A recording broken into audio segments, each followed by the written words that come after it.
நாமெல்லாம் சின்ன பிள்ளையா இருக்கும் பொழுது தான் தீபாவளின்னு அவ்வளோ விசேஷமாக இருந்ததுங்க. நாமெல்லாம் இப்போ பெருசானங்காட்டி கிச்சனில் நின்று 3 நேரம் சமைக்கிறதுக்கே டைம் சரியாக போயிடுது. தீபாவளி அன்னைக்கு காலையில் சிக்கன் கிரேவியும் இட்லியும் சுட்டோம். மதியம் பிரியாணி, பள்ளிப்பாளையம், சில்லி சிக்கன் அந்த மாதிரி போட்டோம். இதுக்கே டைம் பார்த்திங்கன்னா சரியாக போச்சு எனக்கும் என் தங்கச்சிக்கும். எங்கள் அம்மாவுக்கு எங்கள் வீட்டு குட்டீஸ் 6 பேர்த்துக்கும் குளிச்சு விட்டு ட்ரெஸ் போட்டு விட்டு மேக்கப் பண்ணி விட்டதுக்கே டைம் சரியாக போயிடுச்சு. எப்படியோ தீபாவளி அன்னைக்கு சித்த நேரம் மழை பெய்யலை. குட்டீஸ் எல்லாம் கொஞ்சம் ஆசை தீர பட்டாசு வெடிச்சுக்கிட்டாங்க. மணியும் ஹரிதாவும் தீபாவளிக்கு அவங்க மாமியார் வீட்டுக்கு தேனி போயிட்டாங்க. மகத்தை விட்டுட்டு போயிட்டாங்க.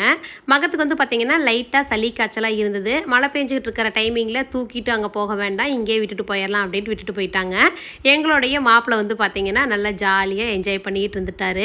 ஹரிதாவுக்கு எது வேணும்னு கேட்பானோ என்னமோ நினச்சோம். நல்ல வேலை குட்டீஸ் எல்லாம் இருக்கிறங்காட்டி அவங்களெல்லாம் எதுவுமே கேட்கல, ஜாலியாக இருந்துக்கிட்டான். மதிய சாப்பாடு சாப்பிட்டதையுமே சாப்பாடெல்லாம் போட்டுக்கிட்டு நானும் கிளம்பி நம்ம வீட்டுக்கு வந்துட்டேன். மாமா இருக்காங்க, சரி அவங்களுக்கும் கறியெல்லாம் கொண்டு போய் கொடுக்கலாம் அப்படிங்கிறதுக்காக மதிய சாப்பாடு முடிஞ்சதையுமே நம்ம வீட்டுக்கு வந்தாச்சு. இந்த இன்ஸ்டாகிராம் ரீல்ஸில் ஒன்று பார்த்தேன். தீபாவளி அன்னைக்கு என்ன ஸ்பெஷல்னு ஒரு ஹஸ்பண்ட் கேட்கும் பொழுது ஒய்ஃப் சொல்கிறாங்க, மற்ற அன்னைக்கெல்லாம் பழைய நைட்டி போட்டுட்டு சமைப்பேன், தீபாவளி அன்னைக்கு புது நைட்டி போட்டுக்கிட்டு சமைக்கிறேன் அப்படின்னு சொல்லியிருந்தாங்க. அதே மாதிரி தான் ரியாலிட்டிக்காக நடந்தது. புது ட்ரெஸ் கூட போட முடியலைங்க. நைட்டி போட்டுட்டு எந்நேரம் சமையல் கட்டிலேயே தான் இருந்தோம் எங்கள் வீட்டில். உங்கள் வீட்டில் எப்படி?